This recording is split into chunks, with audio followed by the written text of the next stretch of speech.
Hey everyone, this is Patrick at Fields BMW of Daytona Beach. Just wanted to make a quick video explaining the voice commands in relation to the climate control in iDrive 8 vehicles. So iDrive 8 is going to be the one with the big screen going all the way across, and this will work in both the gas and the electric cars.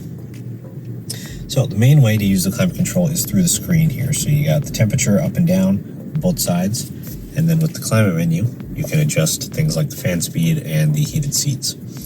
But if you'd rather not use the touchscreen, you can also use the voice commands. And this works both for passenger and driver.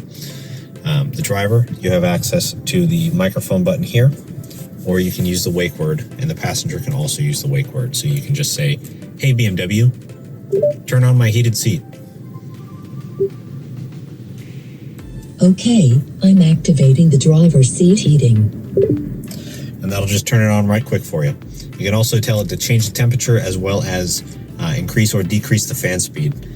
So you really have full control of the climate controls with the BMW Assistant. And if you as the passenger want to do that, you have the same option with the voice controls, and using the microphones in the car, the voice assistant will be able to determine that the passenger is speaking and only adjust their temperature as well. So hope this was helpful. If you have any questions, feel free to call Fields BMW Daytona Beach. Have a great day.